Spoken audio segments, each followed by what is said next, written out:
Salut à tous, j'espère que vous allez bien. Et oui, aujourd'hui je suis sorti de ma cave, nous sommes ici à Paris pour le MJ Music Day.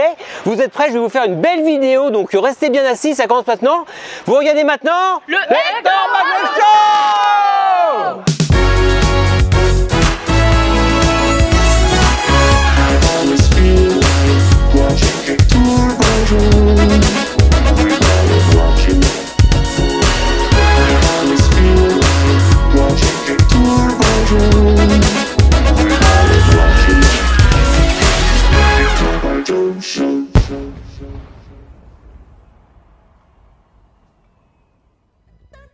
Et nous nous retrouvons maintenant avec l'organisateur de cet événement, Brice Najar. Bonjour Brice. Bonjour Hector. Alors comment tu vas aujourd'hui? Bah écoute, on est dans les préparatifs, mais on installe, on est... Alors qu'est-ce qui t'a donné envie de faire cet événement? Bah écoute, ça faisait 2 ans qu'on n'avait pas fait d'événement, bon avec le Covid, le confinement, et du coup bah écoute, c'était l'occasion là, ça nous démangeait trop, on avait envie que ça reprenne. Et ça fait plaisir de retrouver aussi tous les fans. Le public, les fans heureux de se retrouver, retrouver les artistes qui ont travaillé avec Michael, pour se faire plaisir, pour lui rendre hommage, hein, c'est ce qu'on veut, c'est notre but hein, dans On The Line et au MJ Music Day. Eh bah super, merci beaucoup pour cette Avec belle plaisir. initiative. Merci à toi. Salut.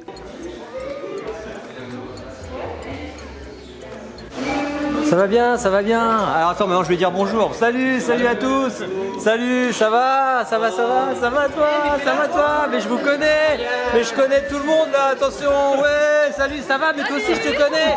Ça va toi, ouais, je vous connais tous là, wouh.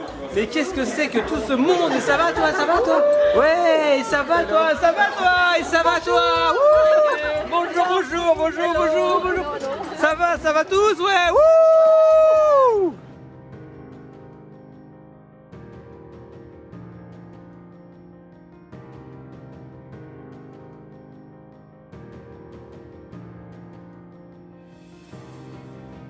Oh!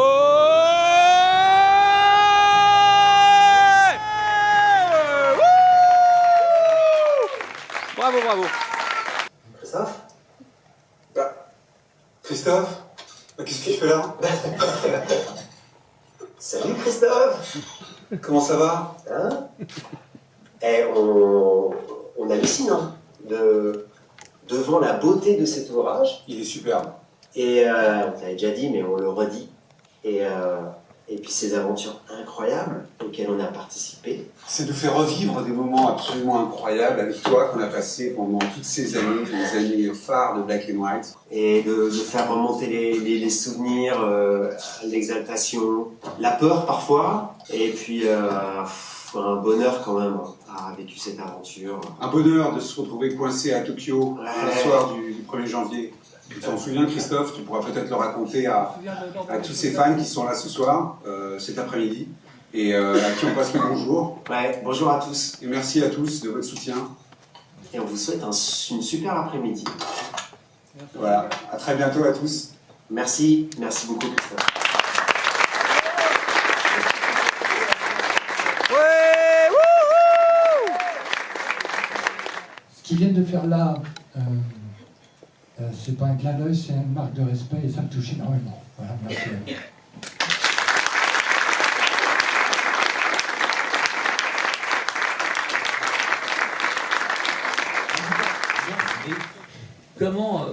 Comment on est aujourd'hui quand on sait tout ce qu'on a vécu, tout ce qu'on a fait? Fragile, vous venez de le voir, hein, parce que c'est maintenant que je m'en rends compte. C'est à l'époque, très honnêtement, je peux vous dire, je passais 2 ou 3 jours sur le truc de Stranger, je pensais à rien, j'étais là. J'étais dans le moment, dans la vie du truc, et puis c'est avec le temps et avec le recul, et après toute l'histoire aussi de Michael derrière, qui fait que ça a pris de la valeur et qu'on s'est rendu compte du côté exceptionnel de ce qu'on vivait. Quoi. Et à l'époque, quand tu étais dedans, tu te rendais peut-être pas compte de l'importance de tout ce que ça allait générer derrière et tous les souvenirs que tu étais en train de te construire. Non, même encore maintenant, je pense pas. Ouais. D'ailleurs, je suis pas une star, je ne me vois pas régulièrement à la télé. Dès qu'on veut parler de Michael Jackson, c'est pas moi qu'on appelle, tu vois ce que je veux dire. Donc, puis je ne le conçois pas comme ça. Moi, ce qui m'intéresse, c'est de raconter l'histoire qu'il y a eu, la vraie, parce qu'on en fait. Et puis appuyé par des travaux et des photos qui sont quand même la fondation de ce que je raconte, quoi. Je veux dire, voilà. Je voulais juste savoir si vous pouvez revenir sur cette séquence que je trouve hallucinante, c'est-à-dire vous vous retrouvez dans sa chambre d'hôtel. Oui. Donc le tournage de Stranger in Moscow, bon, il y a Ouais, les c'est caméras, il y a hallucinant pour les nous éclairages, on est sur un spectacle, quoi, comme en concert. Mais là, vous vous retrouvez avec la plus grande star du monde dans sa chambre d'hôtel, vous êtes sur son lit. Oui. Et il vous dit plein de trucs. Alors évidemment, dans le black and white qui suit, vous ne pouvez pas tout dire parce que voilà. Mais il est visiblement d'une rare sincérité avec vous. Ah, c'était Ouais, c'est-à-dire qu'il est en colère contre ça. Non, mais Ça se passe comment ce jour-là? Ça dure combien de temps? Moi, je trouve que c'est le truc le plus étonnant. Il y a un truc qui est commun à tous les événements qu'on a eu un peu comme ça. Moi, je me souviens aussi de la visite qu'on a eue dans les bureaux de MJJ. On ne connaissait rien, on était des pupious, quoi. On débarquait là-dedans. Moi, je suis arrivé dans les couloirs, je voyais des photos accrochées sur les murs. J'en revenais pas, je découvrais. À chaque fois qu'on rentrait dans un truc comme ça, on ne savait rien à l'avance. On pouvait faire tous les scénarios qu'on voulait, on savait qu'on devait le rencontrer, qu'on allait le prendre en main, et on suivait le mouvement. Et là, effectivement, on se retrouve dans une chambre avec un énorme lit à baldaquin, une pièce assez petite, et on se dit, ben voilà, on nous a planqué là, on va venir nous chercher pendant je ne sais pas combien de temps, quand il sera prêt, il sera maquillé, il aura ses lumières. Vraiment, on s'imaginait le truc de... Et puis on entend un petit grincement de porte, et on entend « Salut les gars, vous allez bien ?» Et on s'est retrouvés tassés, tous les quatre, dans la petite chambre, avec cet énorme lit sur lequel s'est installé Michael, et on a commencé la conversation.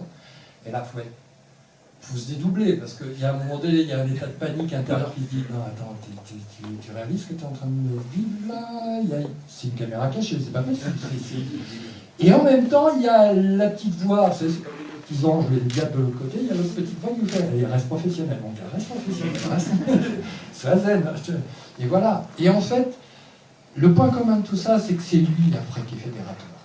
Lui, il vous met tellement à l'aise, il vous met tellement au pied du mur, il vous laisse tellement pas le choix que on n'a pas le temps de se faire des nœuds au cerveau et de partir dans tous les sens. Absolument. Oui, c'est lui qui, de toute manière, génère.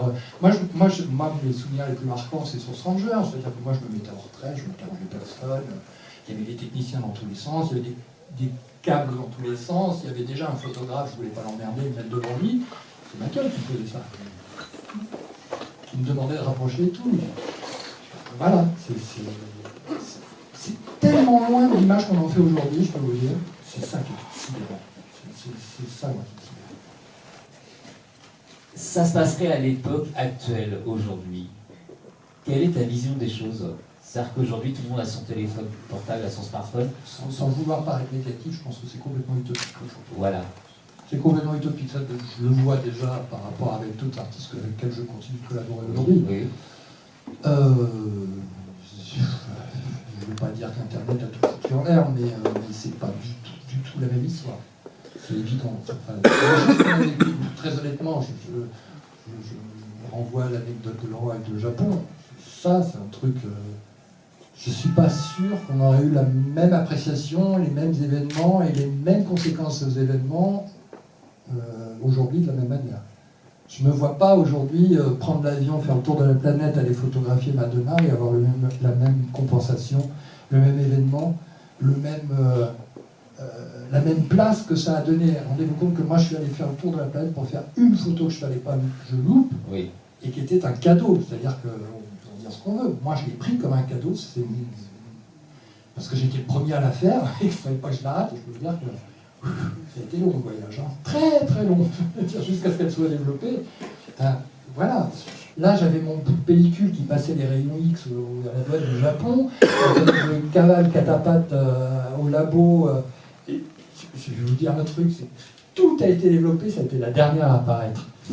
Tout a été cramé par les rayons X de l'aéroport, ça a été la dernière à apparaître, et c'est celle qu'il fallait, et je sais pas, je vais avoir un ange au-dessus de la tête, j'en sais rien, mais... On a bien compris en fait que... Ça me paraît utopique aujourd'hui. Voilà, on a un passionné avec sa patte, sa touche de fan et beaucoup de rencontres. Énormément de rencontres. À la base, je voulais quand même préciser le soutien de Christophe, la venue de Christophe. En fait, je suis un enfant de Black and White. C'est ça que j'ai toujours réclamé, j'ai toujours validé. C'est Black and White qui m'a beaucoup aidé dans ma passion pour J'en ai fait baver. Et donc, du coup, L'idée, c'était un peu de rendre hommage au magazine et un peu de rappeler des souvenirs un peu d'époque, en fait. Parce que, disons qu'avec le livre précédent, j'avais parlé à des musiciens, des collaborateurs. Et là, l'idée, c'était un peu de parler des souvenirs personnels, parce qu'en fait, la période historique, c'est ma période préférée. Je pense que certains l'ont compris. Et les souvenirs, en fait, il y avait le concert de Lyon un mois après que j'achète l'album. L'accueil était passé à Cannes au festival. Bon, vous savez que tous comme moi, je dis rien de. Pourquoi c'est ta période préférée? Bah, en fait, c'est là que j'ai. Écoute, c'est les années lycée, j'ai 18 ans. Je commence à conduire, je suis en mesure d'aller au concert. Parce que, j'ai 13 ans, donc c'est plus sur la télé en fait que je suis l'actu et que Michael me paraît inaccessible. À 18 ans, je me rends compte que je peux quand même prendre la bagnole, aller au stade, et voilà. Donc j'appréhende la chose un peu plus. Donc tu dis tu peux faire des choses, tu peux simplement aller le voir, tu peux. C'est ça, donc il est un peu moins inaccessible. Le personnage de dessin animé c'est ça. est vraiment réel et face à moi, tu vois. Donc c'est un peu. C'est pour ça que j'ai fait la revue du concert à Lyon. C'était pour un peu. Régulièrement, je fais des revues de concert encore aujourd'hui sur mon site web. Et je me suis dit, mais pourquoi pas faire celui du 25 juin 97, finalement. Et quitte à le faire, autant le faire dans ce livre. Voilà, c'était l'idée. Et donc, il y a également aussi il y a un entretien avec Christophe, parce que forcément, il m'avait expliqué quand il t'avait raconté le film Ghost, et que tu as imaginé tout le design, le visuel, à partir de ses paroles, sans voir le film. Ouais. Ça m'a paru pas correct. Je ne vais pas lui envoyer des fleurs, hein, mais c'est vrai qu'on pourrait, avec l'opulence de produits qui existent autour de lui au jour d'aujourd'hui, on pourrait se poser des questions pourquoi toi plutôt qu'un autre, machin, etc. Mais c'est vrai que sur le principe, déjà, j'aime ta simplicité. J'aime ta simplicité d'aller au fond des choses et d'aller autour des gens et d'aller à la racine des choses. Plutôt que des trucs qui partent un peu. Je suis pas prof d'histoire, moi. Ouais. Moi, ça m'a permis de m'exprimer, par exemple, sur l'œil d'or, une anecdote que peu de gens connaissent. Est-ce qu'on peut la raconter? Bah, c'est très simple, c'est un graphisme que j'avais fait très rapidement, très sobrement, pour le coffret Ghost, qui représentait juste un œil de Michael que j'avais piqué sur une photo de Greg Gorman, parce que de toute manière, on a les médicaux maintenant qui nous le précisent. C'est une photo de Greg Gorman à l'origine, et un œil que j'ai transformé en. Enfin, j'ai essayé de ce que ça ressemble à un reflet en or. Et en fait, c'était juste un clin d'œil pour l'histoire. Voilà. Parce qu'il y a un de ces films qui s'appelle Reflet sur un œil, dans un œil d'or, et qui est un film que Michael aime beaucoup, et Michael a très bien compris le clin d'œil.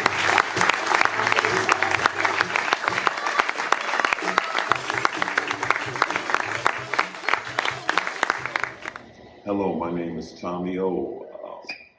I'm a guitar player. I was on the This Is It tour with Morris Pleasure. How you doing, Morris? And how's everyone else out there? Morris, it's been a pleasure knowing you. I remember when we did the Maxwell tour together, a few tours together, but the biggest one was the Michael Jackson This Is It tour, man.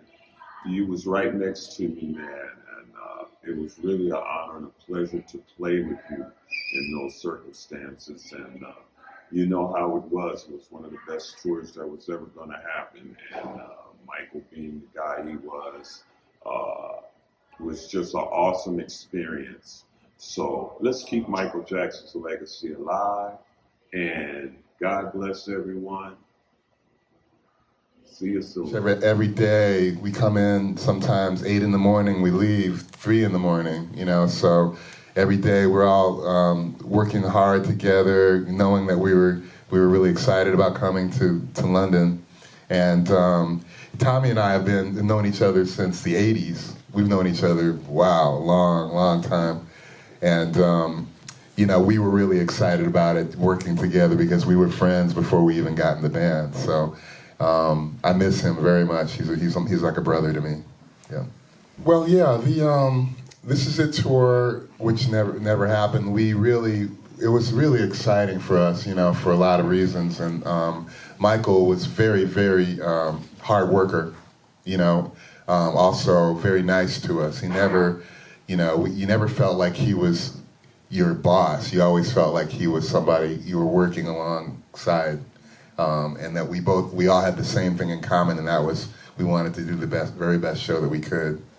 So if there was ever a mistake or something, Michael would be like, "Oh yeah, that's what rehearsal's for. You know, it's all love. You know, let's do it again."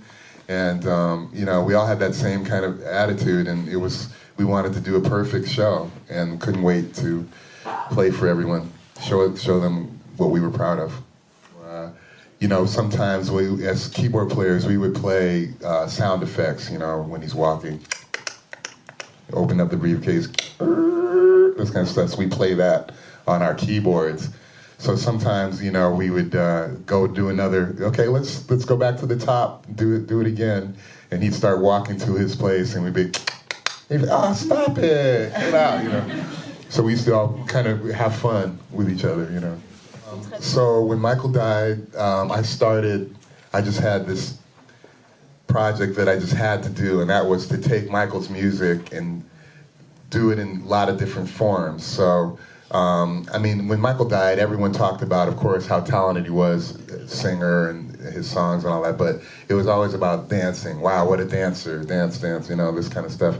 And I was on a quest to show that all of his songs could be done in different styles. So I did quite a few of his songs, like one is Brazilian type, João Gilberto, kind of like orchestra, and Brazilian, I Can't Help It in Brazilian. I've done like a acoustic guitar version of Human Nature. I've done kind of if anyone knows Michel Camilo, or kind of like Michel Petrucciani type piano trio version of Want to Be Starting Something. And even, you know, Miles Davis, Marcus Miller type version of Jam and such. So I started doing this album, and then people were coming to me saying, you know, I wrote a song for Michael when he died.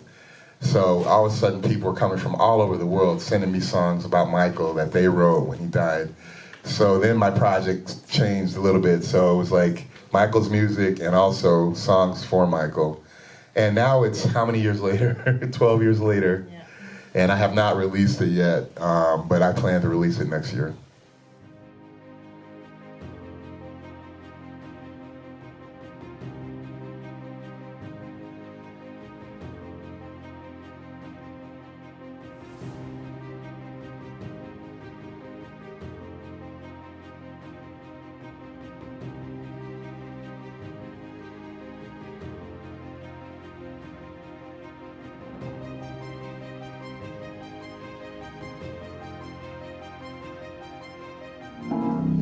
Strolling in the park, watching winter turn to spring.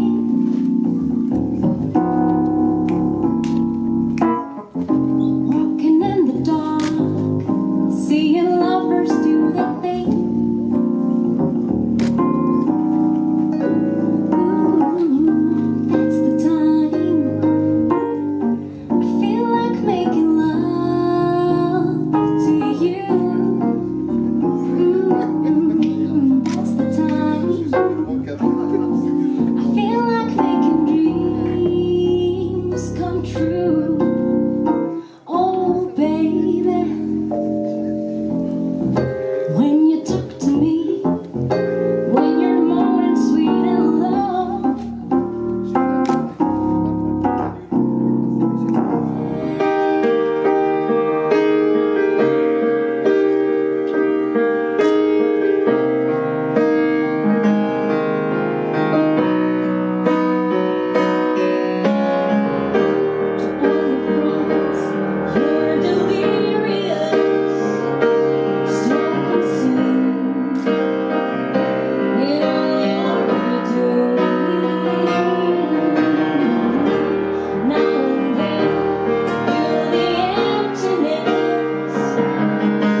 About the event today? It was amazing, super cool. It was amazing, awesome. It was like a dream today because after the COVID-19 thing, it was the first gathering of so many fans. Yes. And it's so many things from off the wall live at the piano, at the keyboard. Yes, yes. The showcase was really great. Yes, and Mo Pleasure was so nice and so funny. And even his wife didn't came, but the singer today, Yeah. what's her name? Marion. She was Marion, she have a nice voice too. Yes, yes, it was great. So you will come back to the next event? Of course. Yes, He of needs course. to come back too with his wife next time. Yes. And his kid also. His kid, yeah. Und liebe Grüße nach Deutschland. Ihr müsst das nächste Mal auch kommen. Nice studio, and nice merchandise shop, and nice. Ok. Thank you. C'était trop bien. Ah ouais, c'était bien. Trop bien. Vous allez revenir, ouais. Ah ouais. Franchement, plein de fans. Trop bien. Il y a plein de musique. C'est la famille. Génial. Ouais, c'est vraiment chaud. Et là, vous faites quoi maintenant, un after après? Vous restez tous ensemble? Ah oui. Ah oui. Vous allez chez qui? Ah oui, la nuit va se commencer. D'ailleurs, on va inviter Mo Pleasure, il va venir à la maison. Exactement. Ça va être un truc de bien. Donc vous reviendrez la prochaine fois? Oui. Ouais, ok, d'accord. Alors vive le MG Music Day.